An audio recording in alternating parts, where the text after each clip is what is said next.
కొరింథీయులకు రాసిన మొదటి పత్రిక 2వ అధ్యాయము 9వ వచనం.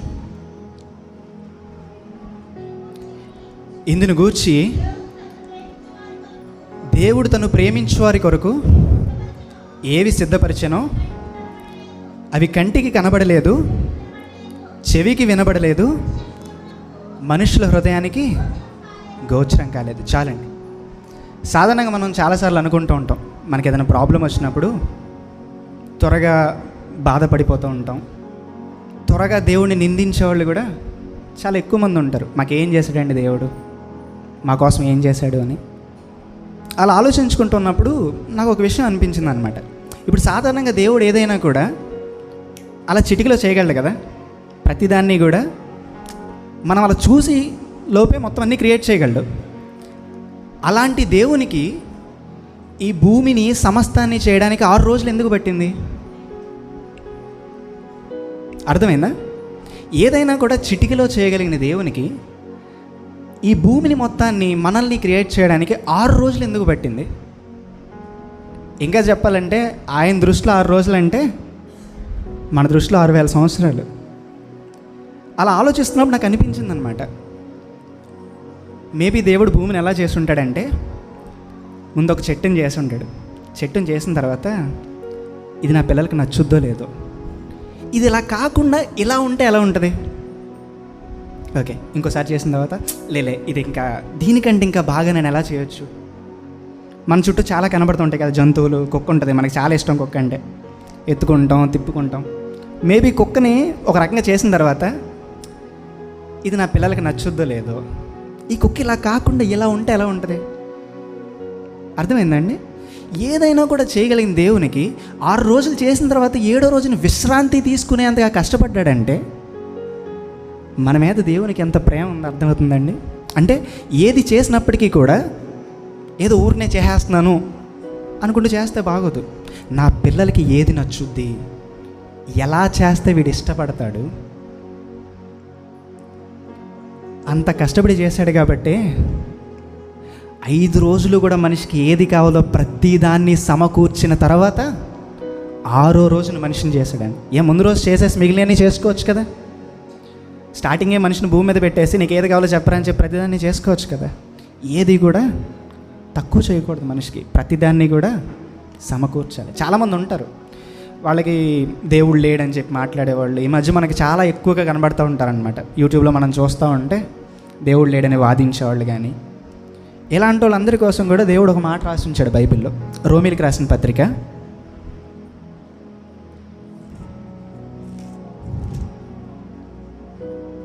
1వ అధ్యాయము 18వ వచనం. దుర్నీతి చేత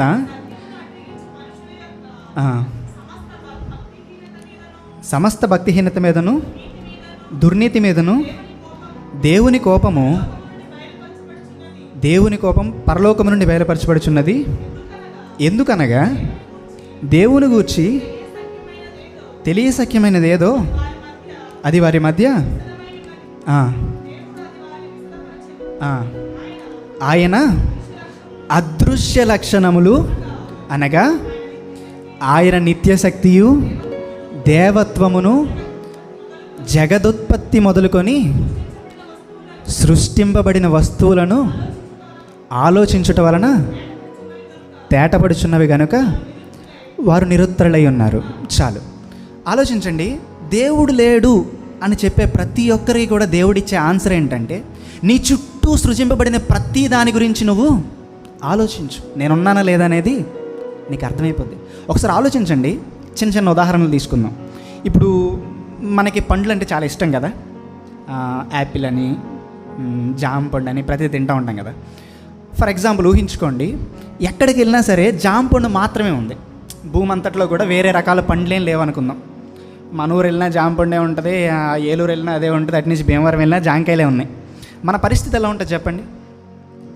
ఒకరోజు తింటాం, చాలా బాగుంటుంది. 2వ రోజు మళ్ళీ జాంకాయలే తిన్నాం, 3వ రోజు తిన్నాం, 4వ రోజు తిన్నాం. మన పరిస్థితి ఎలా అయిపోద్దంటే, ఎన్ని రోజులు జాంకాయలే తినాలి, ఇంక వేరే ఏం ఉండవా అనుకుంటాం అనుకోమా. మనం తినే పండ్ల విషయంలోనే కేవలం ఏదో ఒక పండు తిని వీడు బోర్ ఎలా ఫీల్ అవుతాడు అని చెప్పి ఆయన ఆలోచించి కొన్ని వేల రకాల పండ్లు పెట్టాడు. ఇప్పటికీ మనం కనుగొననివి కూడా చాలా ఉన్నాయి. పువ్వులు ఉన్నాయి. పువ్వుల గురించి ఆలోచిస్తే పువ్వుల వల్ల ఉపయోగాలు చెప్పండి కొంచెం. సువాసన వస్తాయి. మనం పండగలు వచ్చినప్పుడు మన చెల్లి వాళ్ళు అక్క వాళ్ళు తలలో పెట్టుకుంటారు. అంతకంటే వేరే ఉపయోగాలు ఏమైనా ఉన్నాయా? లేవు కదా. అయినప్పటికీ ఒక పువ్వు విషయంలోనే ఏదో ఒక రకమైన పువ్వులే పెట్టాం అనుకుందాం, వీళ్ళు ఎలా ఫీల్ అవుతారంటే ఈ పువ్వులు తప్ప వేరే పువ్వులు ఉంటాయని గురించి చెప్పి బాధపడతారని చెప్పి కొన్ని వేల రకాల పువ్వులు పెట్టాడు దేవుడు మన కోసం. ఎందుకు పనికిరాని పువ్వుల విషయంలోనే అంటాడు కదా, గడ్డి పువ్వులు పొద్దున్న వచ్చినాయి అంటే సాయంత్రానికి వాడిపోతాయి. అలాంటి చిన్న చిన్న పువ్వుల విషయంలోనే ఆయన కేరింగ్ ఎలా ఉందంటే ప్రతి దాన్ని కూడా వీడికి ఏది కావాలంటే అది భూమి మీద పెట్టాలి. ఇంకొంచెం ఆలోచించామనుకుందాం. సాధారణంగా మనం కొట్టు దగ్గరికి వెళ్తాం కదా. కొట్టు దగ్గరికి వెళ్ళినప్పుడు షావుకారులు ఉంటారు లేదా షాప్ ఓనర్స్ ఉంటారు. మనం ఒక 100 రూపాయలు ఇచ్చామనుకోండి, 100 రూపాయలు ఇచ్చి ఒక కేజీ బియ్యం ఇవ్వండి అంటాం. కేజీ కంటే ఒక 10 గ్రాములు ఎక్కువైంది అనుకోండి, ఏం చేస్తారు? తీసి పక్కనే వేస్తూ ఉంటారు. అవునే కదా. మనం 100 రూపాయలు ఇచ్చామనుకోండి, 110 రూపాయలు వస్తువులు ఇస్తారా? ఎవరు కదా. అవసరమైతే తగ్గించేస్తారు తప్ప పెంచరు.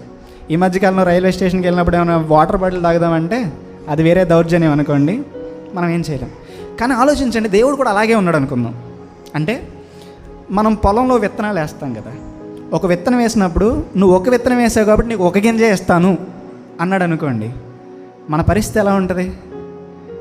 ఎకరం పొలం పండిస్తే బస్తా కూడా నిండుద్దో లేదో చెప్పలేం.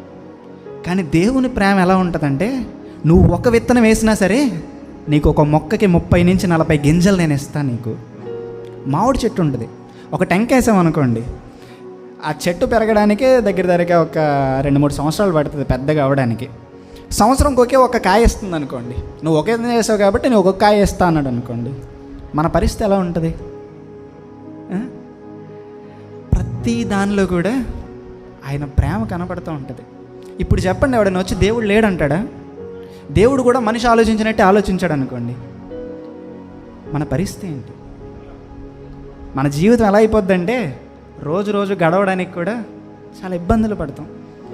చిన్న చిన్న విషయాల్లోనే ఆయన ప్రేమ కనపడుతూ ఉంటుంది. అరటిపండు ఉందండి, అరటిపండుకు తొక్క పెట్టాల్సిన అవసరం ఏంటి? తీసి పక్కన పడేస్తాం, దానివల్ల ఉపయోగం కూడా లేదు. దానిమ్మకాయ చూడండి, దానిమ్మకాయను కోస్తే అందులో మళ్ళీ గదులు, ఊరిని గింజలను ఎలా కాయచేయచ్చు కదా చెట్టుకి.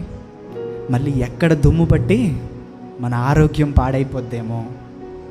ప్రతి చిన్న చిన్న చిన్న చిన్న విషయాల దగ్గర నుంచి మనకి ఏది కావాలో ప్రతి దాన్ని కూడా మనకు ముందే పెట్టేశాడు. కీర్తనల్లో దావీదు గారు అంటారండి, నీవు నన్ను కలుగజేసిన విధము చూడగా నాకు భయమును ఆశ్చర్యమును కలుగుతుంది. ఎందుకండి భయం?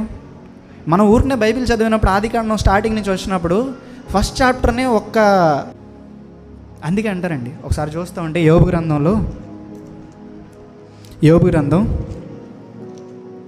11వ అధ్యాయము, 10వ అధ్యాయము 8వ వచనం నుంచి నేను చదివేస్తాను. నీ హస్తమును నాకు అవయవ నిర్మాణం చేసి నన్ను రూపించి ఉన్నను, నీవు నన్ను మింగివేయుచున్నావు. జిగటమన్నుగానున్న నన్ను నీవు నిర్మించితివి, ఆ సంగతి జ్ఞాపకం చేసుకొనము. నీవు నన్ను మరలా మన్నుగా చేయదవా? ఒకడు పాలు పోసినట్లు నీవు నన్ను పోసితివి, జున్నుగడ్డ ఒకడు పేరబెట్టినట్టు నీవు నన్ను పేరబెట్టితివి. చర్మముతోనూ మాంసముతోనూ కప్పితివి, ఎముకలతోనూ నరములతోనూ సంధించితివి. ఏదో ఊరికే మట్టించేసి ఊదేస్తే అయిపోలేదండి. ఆయన చేసింది ఎలా అంటే, ఇప్పుడు సాధారణంగా పాల వ్యాపారం వాళ్ళు ఉంటారండి, జున్ను ఎలా పడితే అలా పెడేస్తారా? అది గడ్డ కట్టాలంటే దానికి ఒక ప్రాసెస్ ఉంటుంది, చాలా జాగ్రత్తగా చేస్తారు. దేవుడు నిన్ను నన్ను కూడా అంత జాగ్రత్తగా చేశాడు. సాధారణంగా మనం ఇంజనీర్ అనగానే గొప్పగా మాట్లాడుకుంటుంటాం. బ్రిడ్జ్లు ఉంటాయి కదండి, కేబుల్ బ్రిడ్జ్లు అంటారు. కేబుల్ బ్రిడ్జ్లు ఏంటంటే కింద వంతెనలు కింద పిల్లర్లు ఏముండమన్నమాట, పైన తాళ్ళుతో కడతారు బ్రిడ్జ్ని. దాన్ని చూసి అదే గొప్ప వింతను మనం ఫీల్ అయిపోతూ ఉంటాం. కానీ దేవుడు చేసింది చూడండి, ఒక మనిషి యొక్క శరీరంలోని ఎముకలని నరాలని సంధించాడంట. సంధించడం అంటే ఎలా తెలుసా? ఈ బ్రెయిన్ నుంచి ఏ అవయవం పనిచేయాలన్నా సరే ప్రతి అవయవానికి కూడా కనెక్షన్లు కావాలి. సాధారణంగా ఈ నడుము ఉంటుంది కదా, ఏమైనా అయింది అనుకోండి, ఈ బాడీ మొత్తం పనిచేయదు. ఎందుకంటే దీని నుంచి బ్రెయిన్కి వెళ్ళే నరాలన్నీ కూడా చచ్చిపడిపోతాయి అన్నమాట. అంటే అది చెయ్యాలంటే కూడా ఒక ఇంజనీర్ వల్ల అవ్వదు. ఒక బ్రెయిన్ నుంచి ప్రతి బాడీకి కూడా కనెక్షన్ ఇచ్చుకుంటూ వెళ్ళాడంటే ఆయనకి ఎంత ఓపిక అండి. ఇప్పుడు చెప్పండి, 7 రోజులు పట్టిందంటే అది మామూలు విషయమా? 6 రోజులు కష్టపడి చేసి 7వ రోజు ఆయన విశ్రాంతి తీసుకున్నాడంటే మనం ఏదో ఊరికనే అలా అనేసుకుంటాం తప్ప, దేవుడు మన కోసం చేసినవి మనుష్య హృదయానికి అర్థం కావు. పోనీ అన్ని చేసిన దేవుడు నీ నుంచి నా నుంచి ఏం కోరుకుంటున్నాడండి? మన ప్రాణాలు ఏమైనా కావాలా ఆయనకి? లేదా మనం నెలకు ₹1,00,000 సంపాదించి ఆయనకి ఏమైనా ఇవ్వాలా? ఏం అవసరం లేదు. ఆయన నీ నుంచి నా నుంచి కోరుకునేది ఏమైనా ఉంది అంటే కేవలం ఒకే ఒక విషయం. ఆయన చెప్తూ ఉంటాడు చూడండి, మేకా గ్రంథము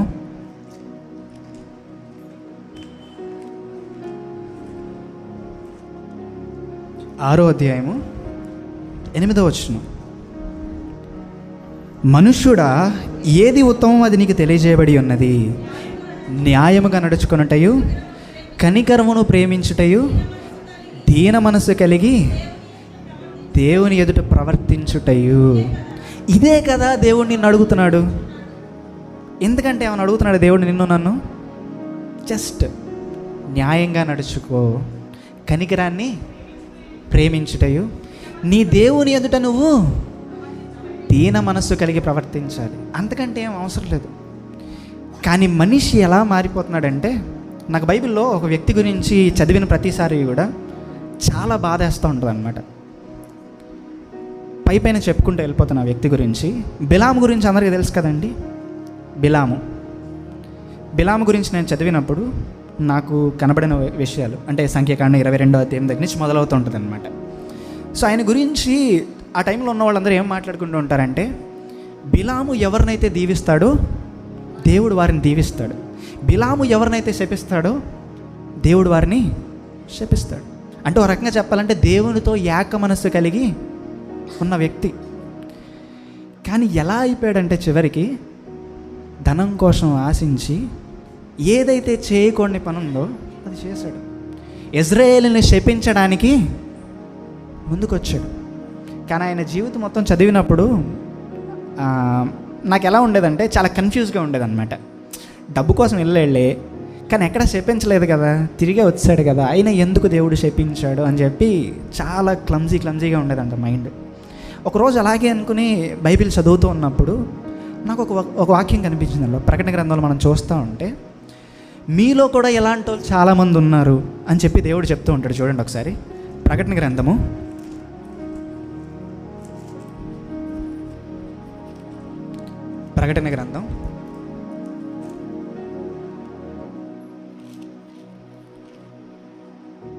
2వ అధ్యాయము 14వ వచనం. అయినను నేను నీ మీద కొన్ని తప్పిదములు మోపవలసి ఉన్నది. అవేవనగా, విగ్రహములకు బలి ఇచ్చిన వాటిని తినునట్లును, జారత్వము చేయనట్లును ఇజ్రాయేలీయులకు ఉరియొడ్డుమని బాలాకులకు నేర్పిన బిలాము బోధ. ఆలోచించండి, ఇందాక మనం మాట్లాడుకున్నప్పుడు ఎలా అనుకున్నామంటే, దేవునితో ఏక మనస్సు కలిగి ఉన్నాడు.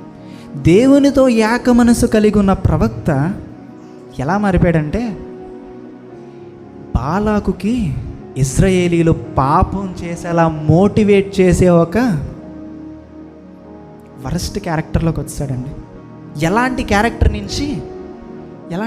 వచ్చాడు? ఇదేనా దేవుడు మన నుంచి అడిగేది? డబ్బు కోసం దేవుణ్ణి విడిచిపెట్టేశాడు.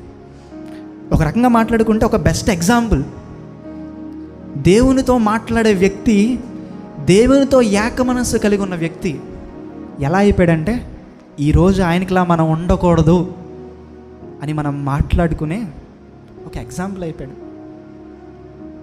ఈరోజు మన క్యారెక్టర్ ఎలా ఉంటుంది? దేవుడు మన నుంచి ఏం కోరుకున్నాడు? మనం ఎలా బ్రతుకుతున్నాం? మనం ప్రశ్నించుకోవాలి. సాధారణంగా నేను చాలాసార్లు ప్రేయర్స్కి వెళ్ళినప్పుడు చాలామంది మాట్లాడుతూ ఉంటారనమాట. ఆదాము గారు చేయొద్దన్న తప్పు చేశారు, తినొద్దన్న పండు తిన్నారు, ఆయన పండు తినడం వల్లే ఈరోజు మనం ఇలా ఉన్నాము, ఆయన పండు తినడం వల్లే భూమి మీద పాపం వచ్చింది అని చెప్తారనమాట. ఆలోచించండి, ఆదాం ప్లేస్లో నన్ను పెట్టారనుకుందాం. సాయంత్రం దేవుడు వస్తాడు తోటకి, వచ్చిన తర్వాత ఆయన ఏం చేస్తాడో చెప్పనా, ముందు చెట్టు ఎక్కడుందా అని ఎత్తుక్కుంటాడు. మనం పండు కాదండి, ఆయన స్థానంలో మనం ఉంటే చెట్టుని లేపేస్తాం. కానీ దేవుడు మన నుంచి ఏం కోరుకుంటున్నాడు? కేవలం న్యాయంగా నడుచుకోవడం, కనికరం ప్రేమించడం, దీన మనసు కలిగి ఉండడం. అది కూడా ఏంటంటే కొంతసేపు కనబడి అంతలోనే మాయమైపోయే మన కోసం. అవసరమా దేవునికి? ఒక రకంగా చెప్పాలంటే మనం ఎవరమండి? దేవుని పిల్లలు. కీర్తనలో ఒక మాట ఉంటుంది, ఎప్పుడు చదివినప్పుడల్లా నాకు చాలా బాగా అనిపిస్తూ ఉంటుంది అన్నమాట. మీరు దైవములనియు సర్వోన్నతుని కుమారులనియు నేనే మీకు చెప్తున్నాను. ఆయన దేవుడు అంటే ఆయన పిల్లలమైన మనం ఎలా ఉండాలి? దేవుళ్ళలానే ఉండాలి. కానీ మన ప్రవర్తనని, మన క్యారెక్టర్ని చూసి దేవుడు ఏం మాట్లాడుతున్నాడో చెప్పనా అండి? మీరు మీ తండ్రి అయిన అపవాది సంబంధులు. అపవాదికి దానికి దోతలకి నేను క్రియేట్ చేసిన నరకంలోనికి పొండి మీరు. ఎందుకండి దేవునికి అంత బాధ? మన కోసం ప్రతి దాన్ని కూడా స్క్రాప్ నుంచి తయారు చేసుకుంటూ వస్తే దాన్ని అనుభవిస్తున్న మనం మాత్రం ఎలా అయిపోతున్నామంటే, నాకు నచ్చినట్టు నేను ఉంటాను. ఒక కాలేజ్ స్టూడెంట్ దగ్గరికి వెళ్ళి నువ్వు భూమి మీదకి ఎందుకు వచ్చావు అన్నావు అనుకో, వాడు ఏం చెప్తాడు చెప్పనా? నేను ఆ అమ్మాయి కోసం వచ్చాను. అమ్మాయి కోసం భూమి మీదకి వస్తాము మనం. ఇంకోటి ఉంటాడు, నువ్వు భూమి మీదకి ఎందుకు వచ్చావురా అంటే, నేను మంచి జాబ్ చేసి ఒక పెద్ద కారు కొనుక్కుని నా ఫ్యామిలీతోటి ఎంజాయ్ చేయడానికి వచ్చాను. దానికోసమైనా దేవుడు నేను పంపించింది. దానికోసమైనా నిన్ను తల్లి గర్భంలో నుంచి బయటికి రావడానికి సహాయం చేసింది. ఎంతమంది అండి బయటికి రాకుండా అక్కడే చనిపోయిన వాళ్ళు? ఎంతమంది కరోనాలోనే కన్ను మూసిన వాళ్ళు ఉన్నారు? ఈరోజు కనబడి రేపొద్దున మనం వినేవాళ్ళం, పలానా వ్యక్తి కరోనాలో చనిపోయాడంట. అవన్నీ దాటుకుంటూ దేవుడు నిన్ను నన్ను ఎందుకు తీసుకొస్తా ఉన్నాడు?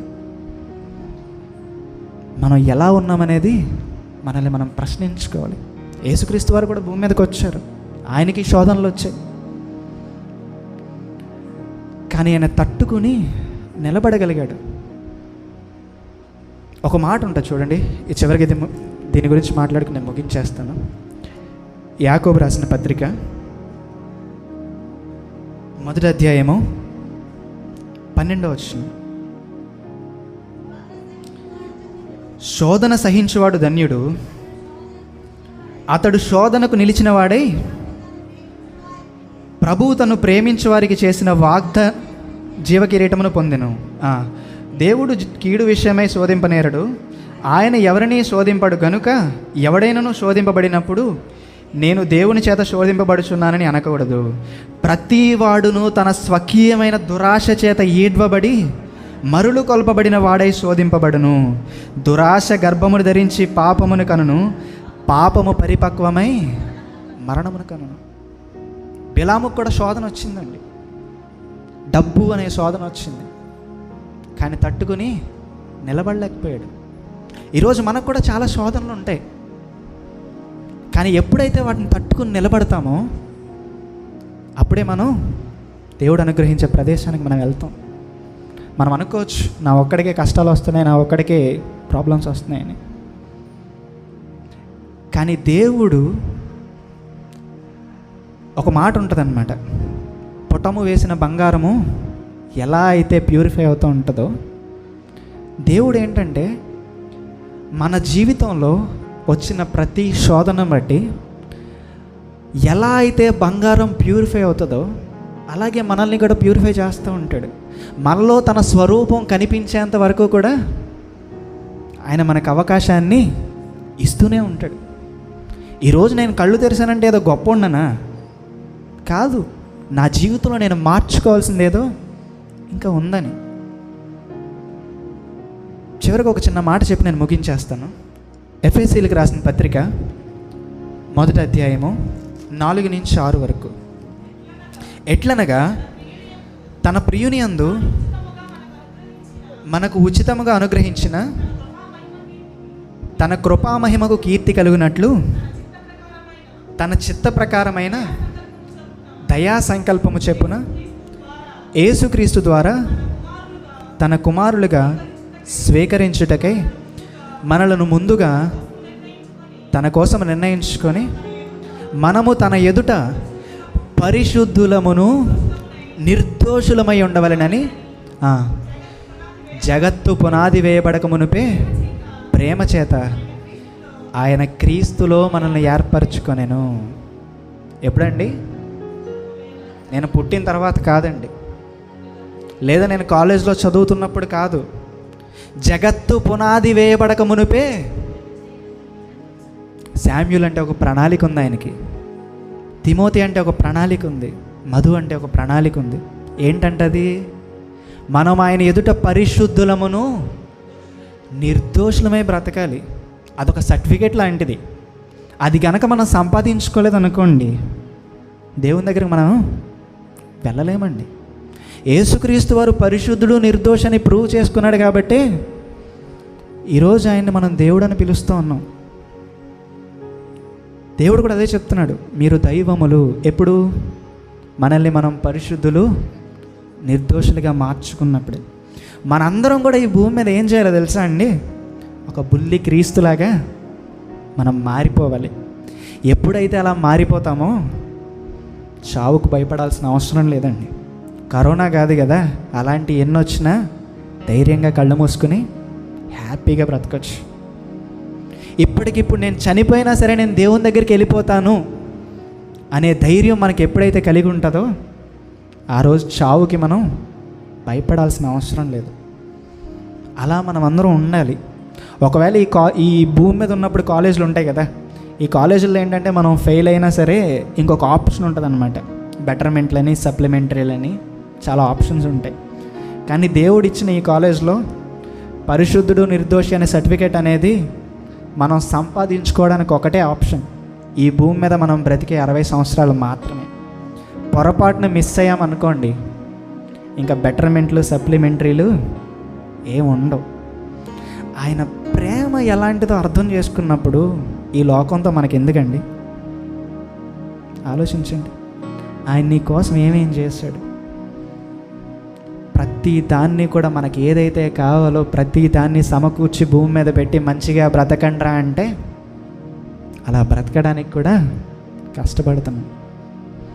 సో ఈరోజు మన ప్రవర్తన ఎలా ఉందో మనల్ని మనం ప్రశ్నించుకొని ఆయనకు కావాల్సినట్టు మనల్ని మనం మార్చుకోవాలి. అలా మారినప్పుడే దేవుడి దగ్గరికి తిరిగి మనం వెళ్ళిపోతామండి. లేదనుకోండి, యజమాని కుమారులైన మనము అపవాది కుమారులుగా పిలువబడే రోజు వస్తుంది. అలా మనం ఉండకుండా మనల్ని మనం మార్చుకొని తిరిగి దేవుని దగ్గరికి వెళ్ళిపోవాలని కోరుకుంటూ నా చిన్ని మాటలు నేను ముగిస్తున్నాను.